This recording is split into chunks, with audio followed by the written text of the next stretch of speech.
Hi, everybody. It's Georgia Rose from Zencuda, and welcome to the Soul Space. It is Monday, October 21st, 2024, and I am taping this ahead of time in my home office, mostly because I completely forgot I have a speaking engagement this evening for a charity organization that I belong to. And I was planning on being in the studio live, and then last night I remembered, oh, wait, I have a speaking engagement I have to get to. So thank you so much for tuning in tonight. Tonight, I'm going to talk a little bit about astrology, and then we are also going to start our first episode in our 10-week series because there's 10 weeks between now and 2025, and that is all about creating your future. And the reason why I chose to do that is because the astrology right now is so much compelling and pushing us into change that I thought it would be really great for us to get together as a community, support each other on whatever changes we really want to make to our lives. And I thought that if we could get some tips and some support on how to make those changes, it might really make an effect on our life and create a situation where we are really looking forward to 2025 in a whole new way. And we can also make some really big improvements and some really big soul type intentions for the next few weeks. So welcome, welcome. So one of the things that I've been really good at in my life, there's been a few things, some things I'm not so good at, but I will admit and embrace my own uniqueness that I am very good at making change in my life. And I'm still working on that book. My life story will be out there for all of you soon.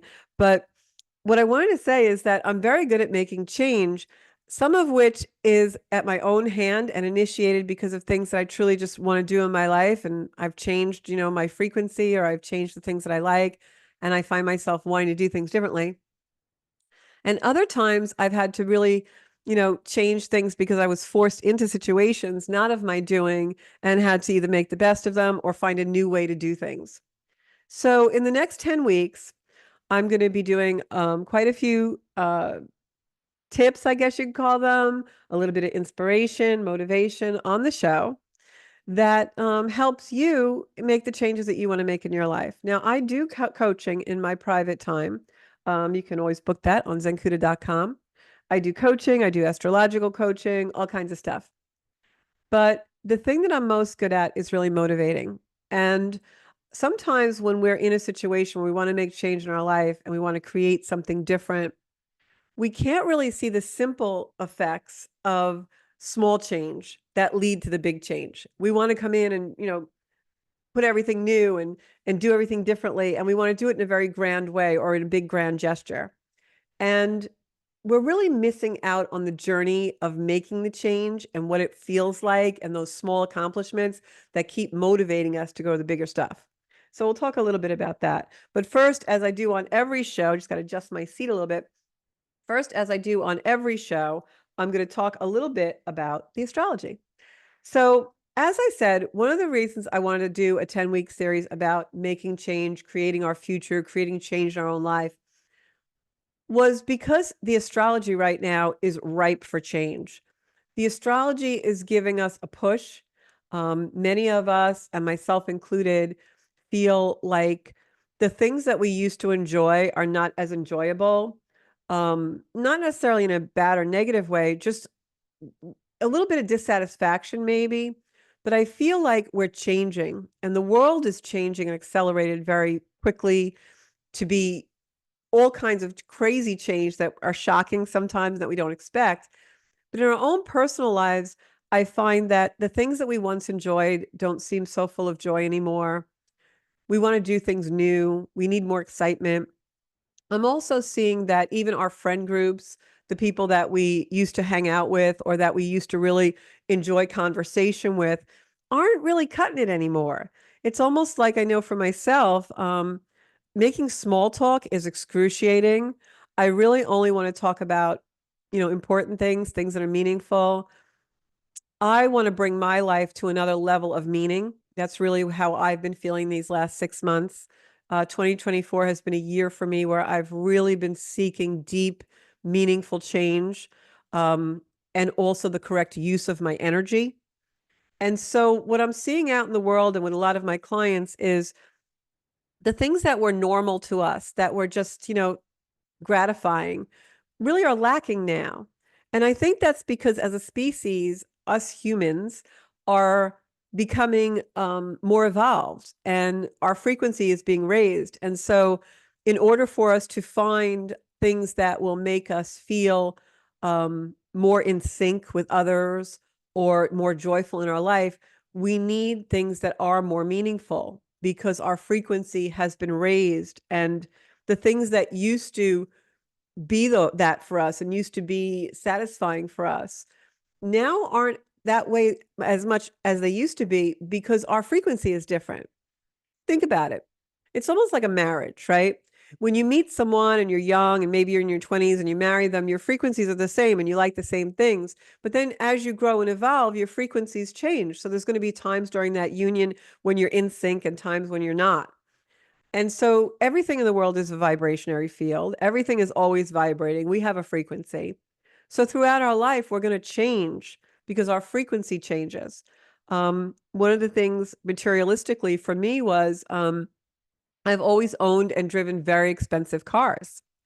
And that's always been one of my joy. And I used to, oftentimes when I was bored or when I was looking for something to do on a beautiful Sunday afternoon or whatever, one of my joys would be taking out my convertible sports car. And I haven't had a convertible sports car now in about 4 years through my own choice. But just the idea of owning one now, like it seems like kind of, I don't know, I want my life to be more simple, more practical. So that's how I've changed. I don't need all the accoutrements, all those items that I used to need. My closets have been cleaned out. I don't have a lot in my garage and my attic is empty. And so over the last few years, I've decided the correct use of my energy is to not have so much stuff. And I used to like stuff. I used to accumulate stuff. I used to enjoy stuff. Now, not so much. And that's just one way my frequencies changed. Another way my frequencies changed is I used to have a tremendous amount of people that were friendly and friendships in my life. And I used to have a very big sphere of people that I knew. And while I still have that, I have a very small sphere of people who are my friends. And I oftentimes will tell people, like, well, they're not my friend. I'm friendly with them. It's a difference, right? Friends are people that know your story, that know, what makes you tick, that you'll go to when you're vulnerable. People that you're friendly with, you have casual conversation with. Maybe they know a little bit about your life. So those are just some of the ways that my frequencies changed. And then, of course, there are very deep and meaningful ways that my frequencies changed. Um, so one of the first steps to creating positive change in your life and activating and executing change is reflection. And you have to kind of go in and reflect on what it is you really want. And I always, whenever I'm doing a project, whether it's personal or professional or in any way, I always create an ideal, right? The ideal is you're shooting for the stars. The ideal is like in a perfect world, this is what it would be. This is what it would look like. And then I work back from that ideal.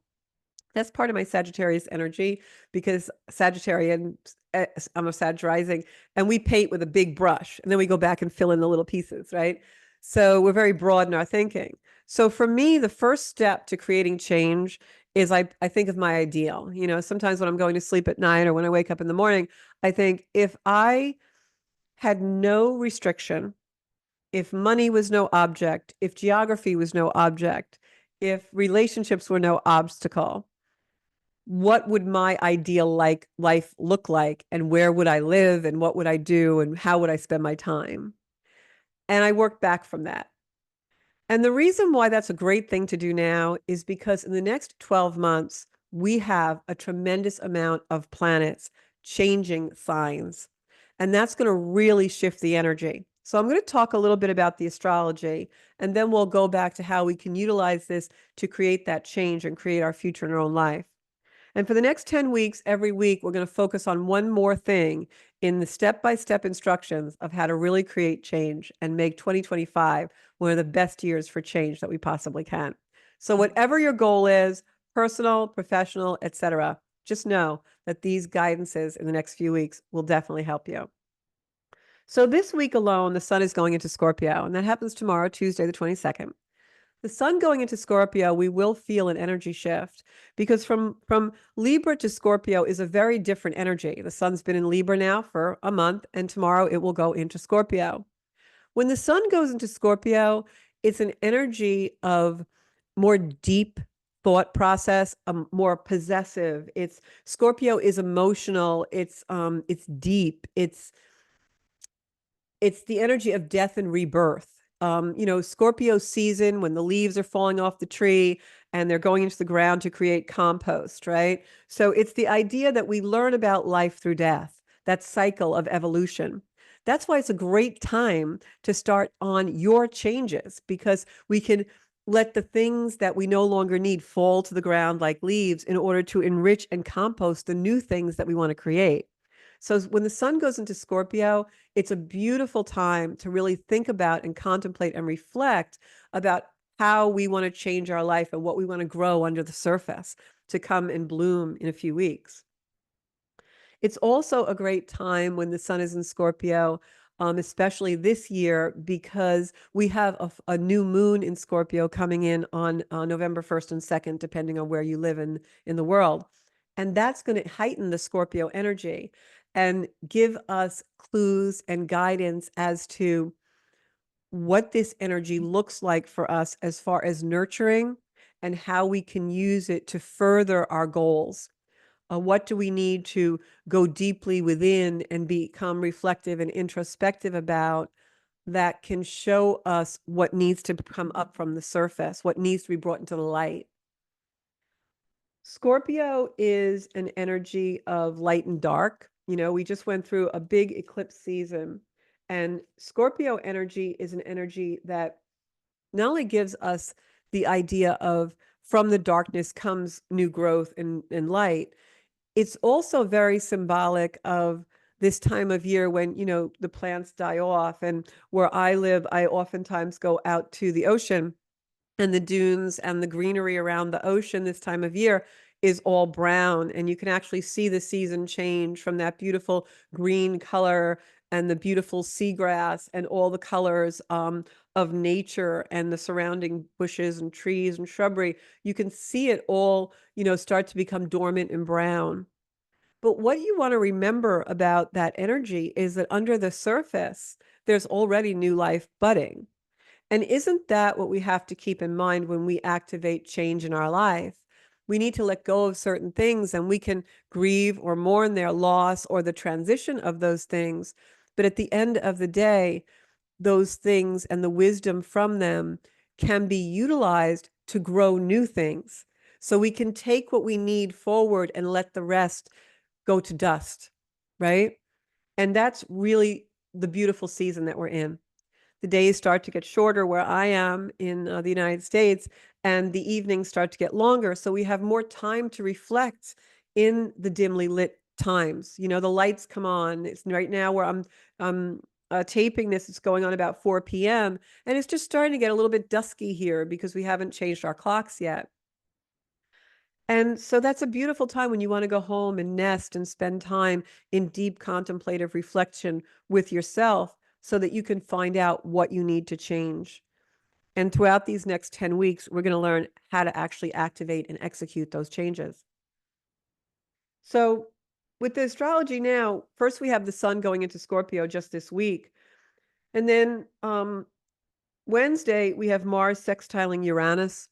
This is going to be an energy that brings sudden and shocking events. It can motivate us to do things, but we have to really be careful not to be impulsive. On Thursday, we've got Venus and Saturn, Mars and Neptune all working together, playing around with each other. And that's kind of an energy that starts to really get us more into the long game. The energy this week starts out, the sun goes into Scorpio. We become a little bit deeper, more reflective. It can also make us more passionate.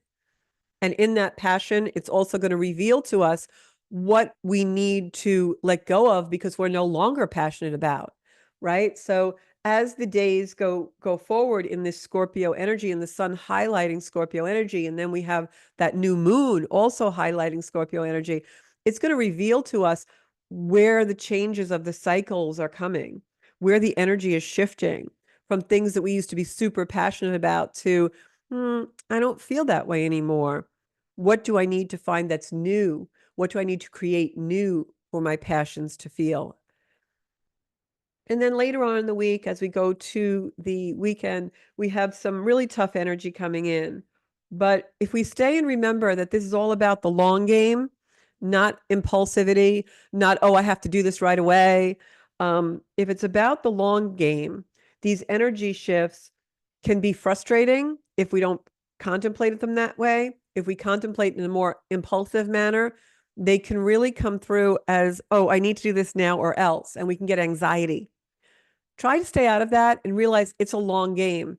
If you have certain things that you want to change and things you want to tackle that are household projects, maybe you have a garage to clean out or a really cluttered basement or something, and you're thinking about moving geographically. And so you want to have these things all, buttoned down and get rid of the clutter. Just remember, you don't have to do it all in a day.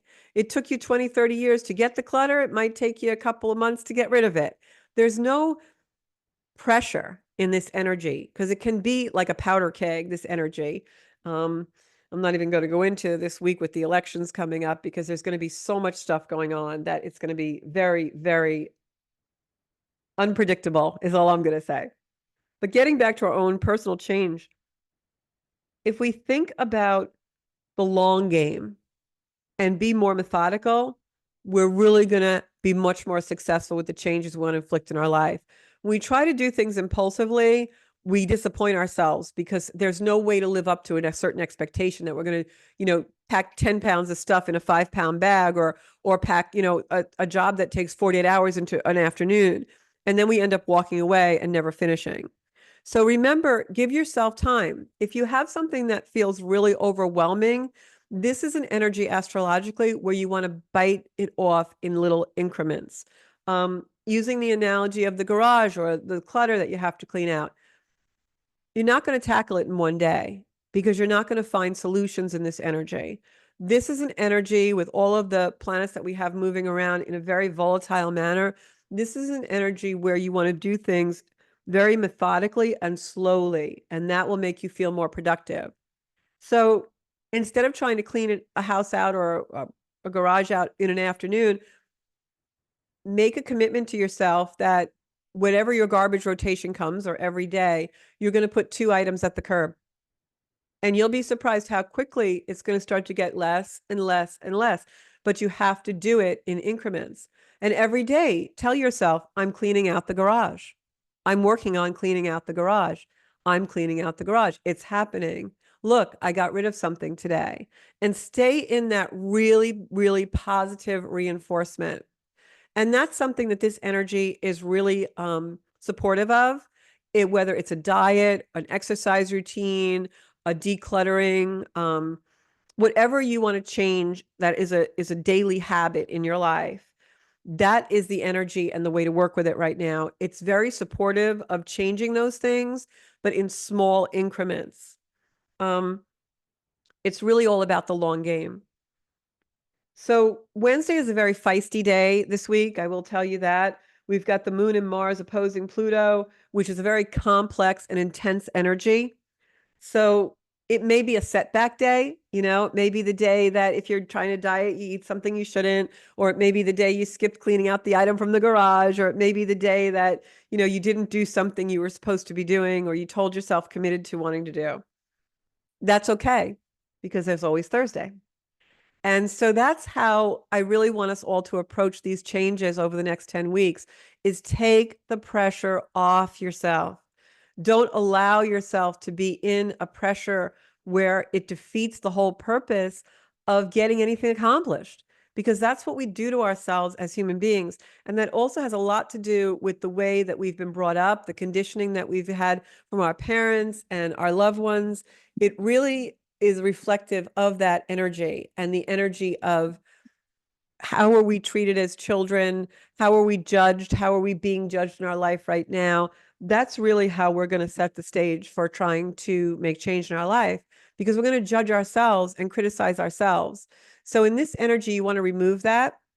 The difference between our conditioning as children and our conditioning as adults when we have to parent ourselves, which is really about what creating change is, learning to parent yourself. You're not waiting for someone else to take your responsibility over. You're not waiting for someone else to tell you that it's time to change. You're doing it. You've decided, you've made a commitment. Now you're ready to parent yourself. The difference between that now and when we were children is now we are in control.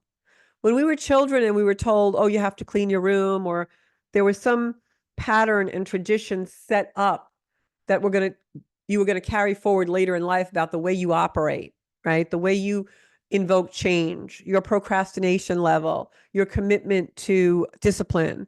It's all been formed since you were a child. So think about that, reflect on that, journal on that, because sometimes we have to unwind that coil and rewire the brain in order to affect really important change in our life.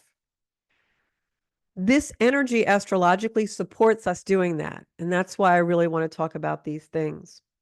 So Thursday, the 24th, after Wednesday being kind of maybe a day where you may have cheated on the diet or maybe slacked on something else, it's okay. There's always Thursday. And Thursday is an anything can happen day. Now that can be negative, it can be positive. We're in control. But what I will tell you is Thursday is a releasing day. All right. We've got Mars sextiling Uranus. We've got the moon also in Leo that day, which makes people want to act out.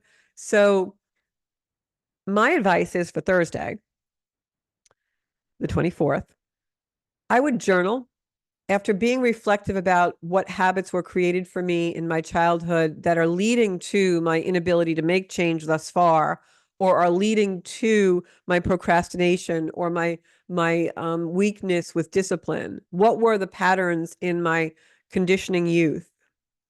Journal about that, because once you unlock those, change becomes a lot easier. And in the energy that we have Wednesday and Thursday, it's a great day to do that without judgment of yourself and others. Just kind of write down a little bit, how has what I was taught as a child translated now into my ability to make change and be disciplined in my life? You'll be surprised at the answers if you really sit and do that. And then on the 25th to the 28th, we have some energy with Neptune and Mars trining each other, which is going to create a situation where we're not sure if we're spiritual or delusional. Let me break that down. So now, if you've been journaling this week and you've been making your goals, and you've also been doing the work of introspection, reflection on where your patterns for goal making and your patterns for discipline and making change in your life came from, and what you need to change and rewire. If you've been doing that, now when the weekend starts to come, you may have trouble deciphering what's real and what's, your mind thinking it was that way. And what I'm going to tell you about this situation with making change in your life is it doesn't really matter. What you believe is your reality. And in an energy that we have coming in Saturday and Sunday, it's a difficult energy, but the way to use the energy is for healing. So we've got the potential for healing, but it also can be annoying because we still aren't sure what the outcome's going to be. And that's okay. Remember, long game. We don't have to know everything right away, right? When the football players go on the field to play the Super Bowl, they don't know how it's going to go. They're doing it minute by minute. And that's okay because they have a goal, they have a plan, but they execute it minute by minute. Remember that. If you fall off the wagon or you don't live up to an expectation, it's just a moment in time. Cut yourself some slack. We don't care about the moment. We care about the series of moments that make up the long game. And once you really get that under your belt, change becomes easier. So Saturday and Sunday, anything can happen. It is kind of a nasty energy. So it's a great day, and the whole weekend, great weekend, to stay in, be reflective, write your goals down, really think about things, grieve the things that you need to let go of and let them go. Be excited about the things that you want to bring into your life because now you've made room. You've grieved the things that you need to let go of. It's a great weekend for that on the 27th and 28th. This is also a great weekend of overcoming obstacles. Even if it means that you haven't done something physically or in reality, but if you've allowed your brain and your mind to wander enough to understand where the things that are blocking you have come from and how you can make change with them.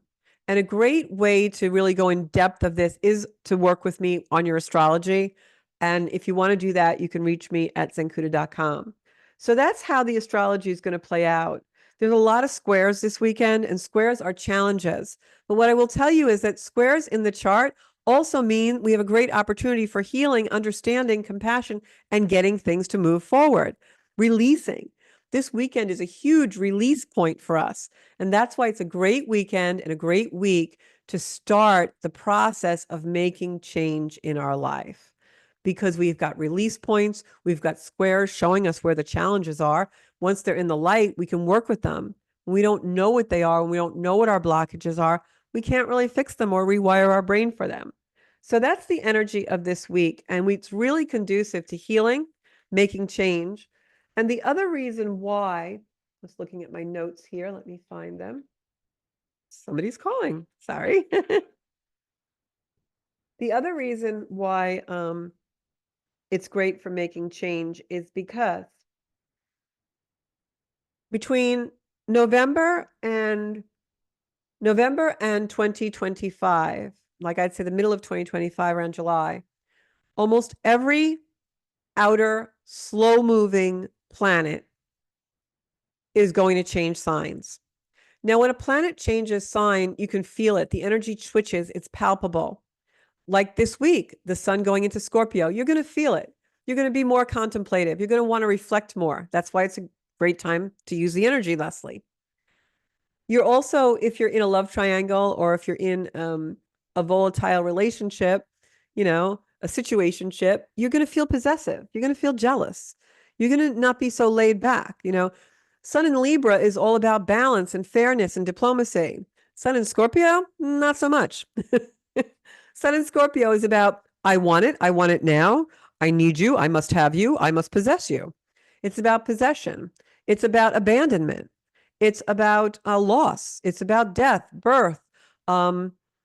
Scorpio energy is an energy of transition, transformation, metamorphosis.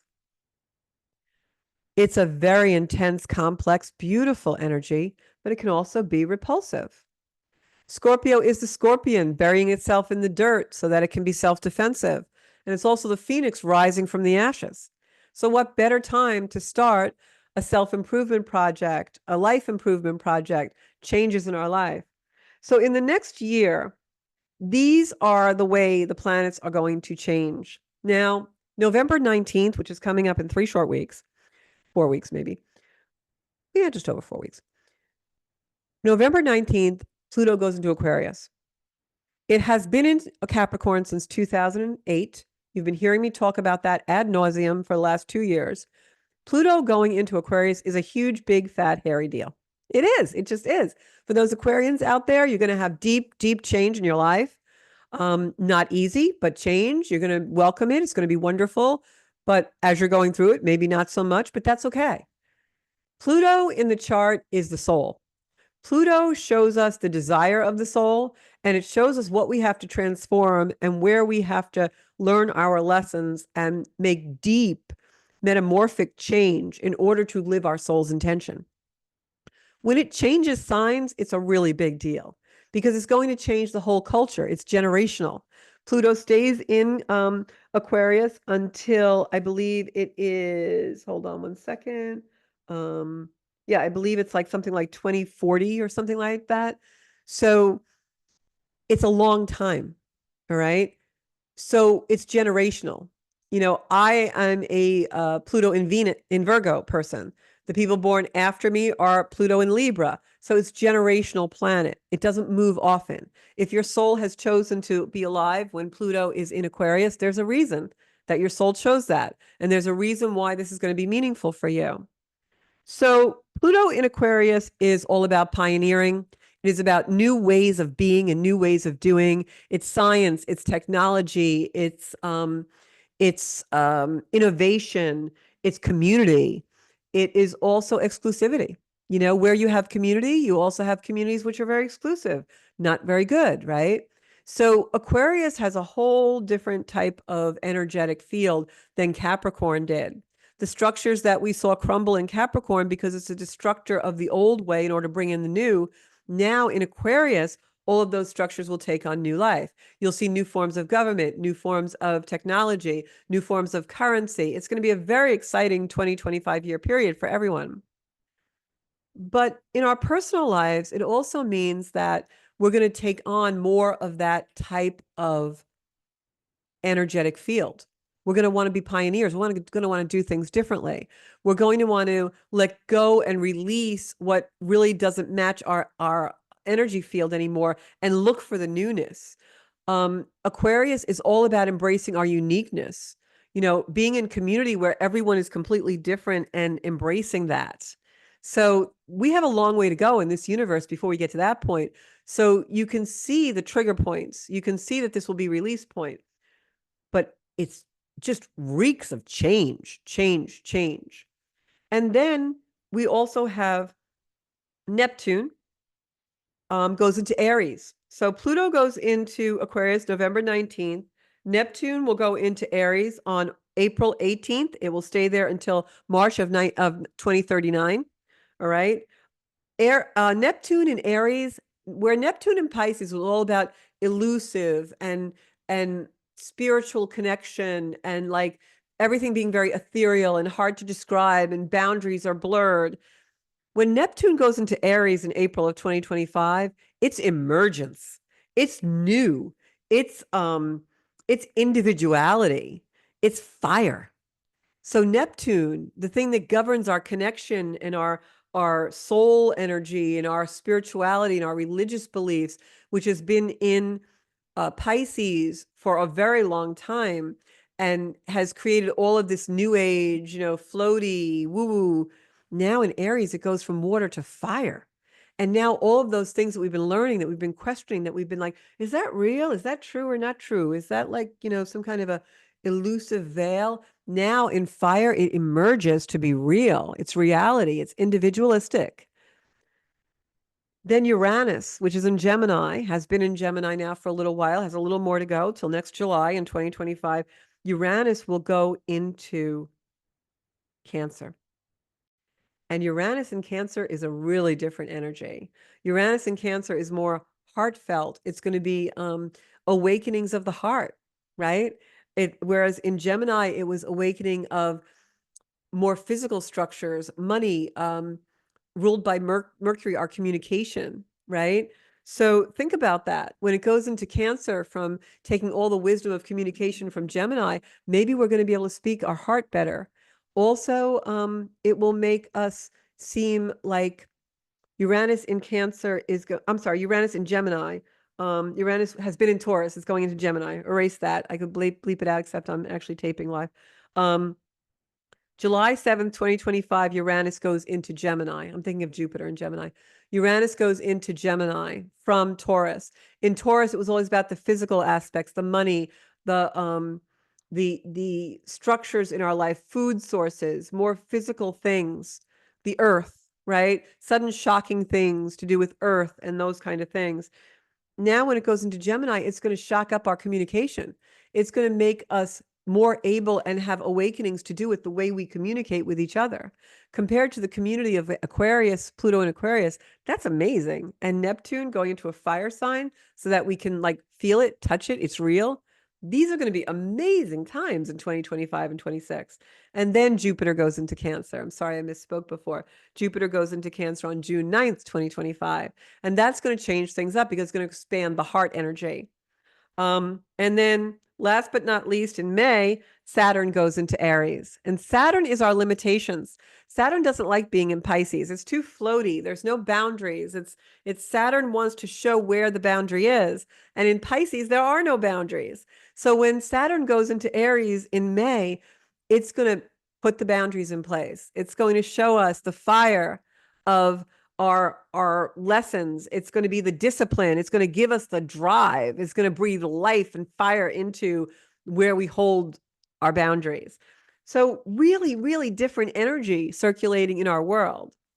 So we need to use that for our own personal change, because as the energy shifts and changes, if we still try to do things the way we always have done them, and we try to have relationships in our life the same way, the same careers, the same habits with money, material possessions, speech, communication, if we try to do everything the same way, and then we go into 2025 and all this energy is shifting, it's not going to work. We've got to change. And the way we've been feeling over the last couple of months is the universe is pushing us towards that energy. The universe is showing us what those changes need to be. We just need to listen. So I'm going to give you a couple of really basic things now that I have given you the philosophy and the strategy of why we want to use this time to create our future and why we want to use this time to create the lives we've dreamed of.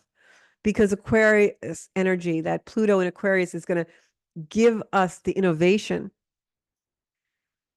Jupiter in Cancer is going to open our hearts. Uranus in Gemini is going to make communication like you never saw before. Saturn in Aries is going to set the boundaries that are healthy and need to be set in reality. Neptune going into Aries is going to give us the actual truth about our spirituality, our connections, our boundaries, right? It's going to be more hardened in that energy. So the first thing you want to do is that reflection. Go into a place, set up a sacred space in your home or in your forest or your ocean or wherever you like to go. Whether that's like, I have a space that I won't divulge what it is. It's a public area, but no one ever goes there. And it's like my little space. The sun is beautiful there, and I sit there and I contemplate things all the time. And you could have a place like that, or you could have a little corner in your home. You know, I have sacred space in my house as well. But just 5 minutes a day, 10 minutes a day, go there and think about, who am I becoming? If I stay working in the energy I'm working in, I do the same thing I did yesterday, today, and tomorrow I do the same thing as I did the day before, who am I becoming? Because this is my life. And then think about what made you that way. And what do you need to release and get rid of?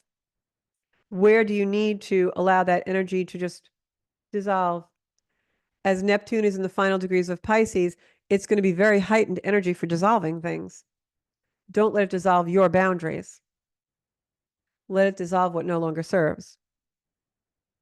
So this week especially, until we meet again next Monday, and I give you episode 2 of Creating Your Future, go into that reflective space.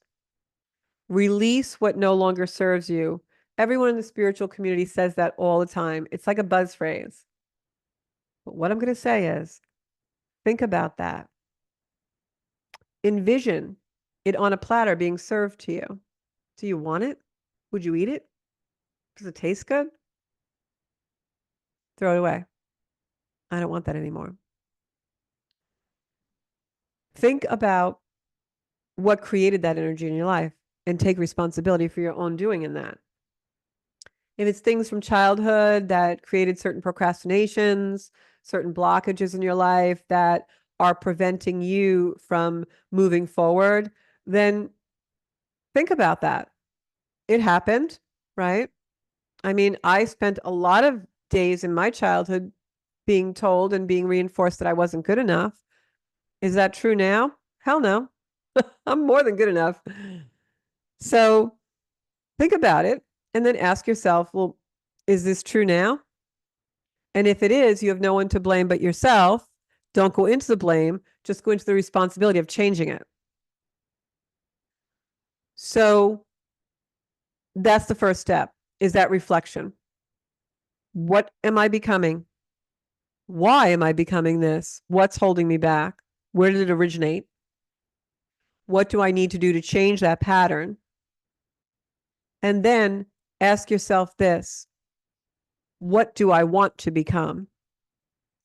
And if you have trouble answering that question, what do I want to become? Then ask yourself this question. And you can play this video back and take notes if you'd like. That way you can speed it up or back it down. Ask yourself this question if you don't know what you want to become, because the answer is going to be in this question. What does freedom feel like to you? What does freedom feel like? Because remember in the top of the show when I said one of the ways that I create change in my life is I go to the ideal. What would my life be like if money and people and relationships and geography were no obstacle? And then I work back from that, because that's how I feel free when I dream. And change has to come from a dream, your imagination, that Neptune in Pisces, because we can't originate a change, originate an idea without imagination. There would be nothing. That's why you have to go into reflection, dream your dream, and then make it reality. You know, maybe my dream is, gosh, if I could live anywhere, I would love to live in a stone cottage in the Cotswolds of England, and with like, two big Wheaton Terriers and a wonderful partner, and I would write best-selling novels. Well, I can't do that because I can't live in England as a citizen and buy property there. They don't allow you to do that unless it's a whole lot of circumstances. But if I wanted to really work towards a vacation home or something that was like that, I probably could. And if I wanted to really stay home and write best-selling novels, I would have to have another stream of income from somewhere. Is that doable? Yeah, probably, if I put my mind to it. So think about your ideal. And maybe that's my ideal, but maybe I would feel just as free if I wrote on the weekends and had a beautiful place in my home that was very British, and I decorated it like a stone cottage and I felt like I was there, and I could write my novels there and my life story and feel free and just be like in my happy place.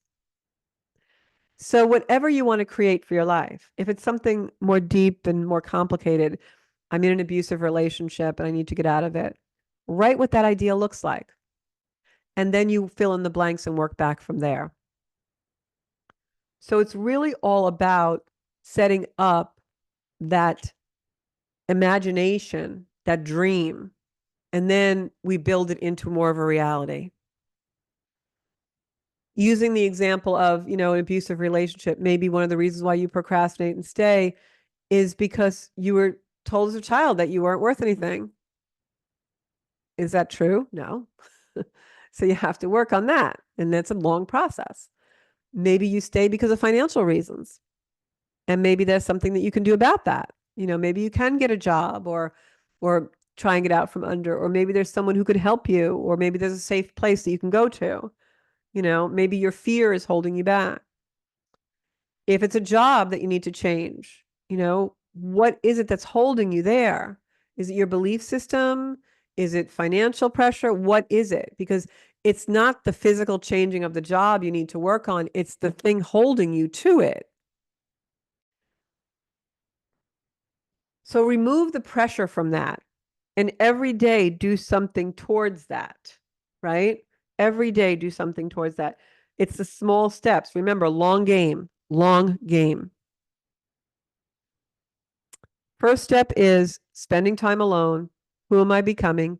What does freedom look like to me? And then every night when you go to sleep, you're going to reinforce that and you're going to picture that.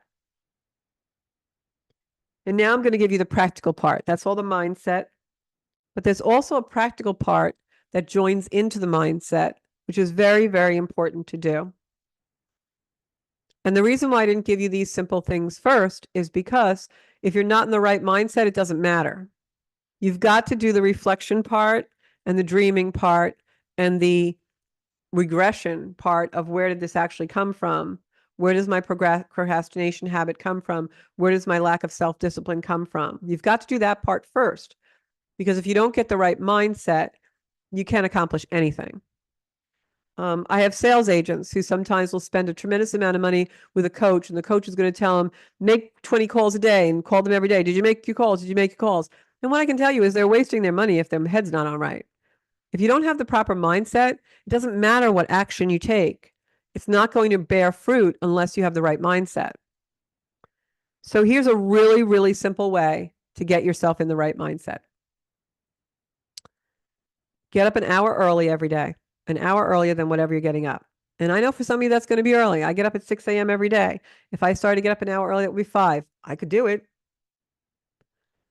Get up an hour earlier every day and do something to move energy. What do I mean by that? Move your body.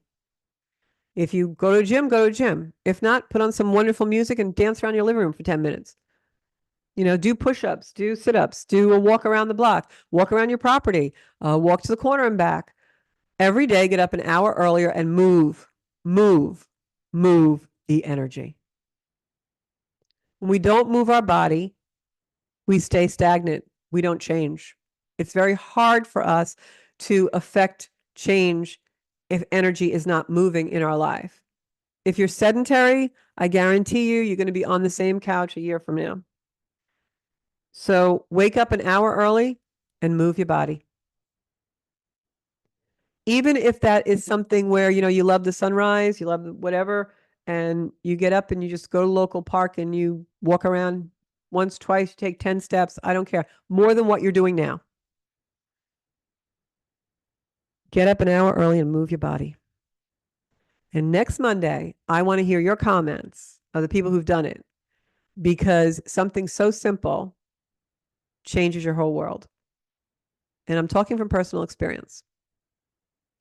Now, for some of you, this is going to be more difficult than others, and that's okay. You don't get special rewards for the level of difficulty, but you should give yourself compassion if things are more difficult for you than another person. Because remember, Pluto going to Aquarius, we're going to embrace our uniqueness. We're going to embrace our individuality. We're all different. We can support each other and not compare. That's the way it's going to go for the next 10 weeks here. So remove the pressure, take small steps, remove the manipulation, okay? Because we manipulate ourselves based on the way our nurturers and caregivers as children manipulated us. All right, just remember that. You'll know what I mean when you start going to your reflection. And spend time alone and reflect. And that will really help us all. Next week, I'm going to be back with episode 2. I'm going to, in the comments, put what I'll put a post on my Facebook page, Zenkuda, what our little bullet points are for this week. And every week we're going to grow with it. And I hope you do this with me. I am actually working on some things in my own life, which I may reveal to you as we go. But right now I'm keeping them to myself. And then the other thing I'm going to leave you with is this. Whenever we're trying to manifest change in our life and we are trying to create a future, one of the things that you want to do is kind of keep it to yourself. Because what happens is people put the whammy on us. It's not that people wish us ill. They don't realize they're doing it. I do it myself. You do it. We see someone and they've gotten something beautiful or something really great has happened to them, and we're truly happy for them. But then as we drive away in the car, we think, why didn't that happen to me? We just put a whammy on them because we're not that happy. That's human nature. It's the human, psyche. It's our human way. But that's why I don't tell people what you're trying to manifest, because the negative energy can find that. You can tell them about it afterwards. I always say, do things quietly, and that way they have all your focus. When you start talking about them a lot, you take the focus away from the actual doing, and it goes on to something that is not about executing the plan. Now you're distracted because you're telling everybody about it. So really stay in the zone. I have a razor sharp focus when I want something and extreme discipline. I'm a Jupiter, Saturn, and Cap. So second house. So I have focus, unreal when I want to change something. But I know from experience when I start telling people all about it and, I'm going to do this. And, did you see what this? My focus gets scattered because I'm not in my focus. So get your energy frequency up and stay in your energy field. For the next couple of months, it's going to be a beautiful place to be. And I can't wait to hear your stories. It's going to be great. So if you have any questions, put them in the comments or just, message me directly on Facebook. And you can always email me at connect@zenkuda.com. And please subscribe to my YouTube channel if you haven't yet. This video will be up on there. It's Zencuda on YouTube. And I will be back live in the studio, I promise, next Monday at 7 o'clock for episode 2 of Create Your Future. They always say, psychics always say, the best way to predict the future? Create it. Bye-bye, guys. I'll see you next Monday.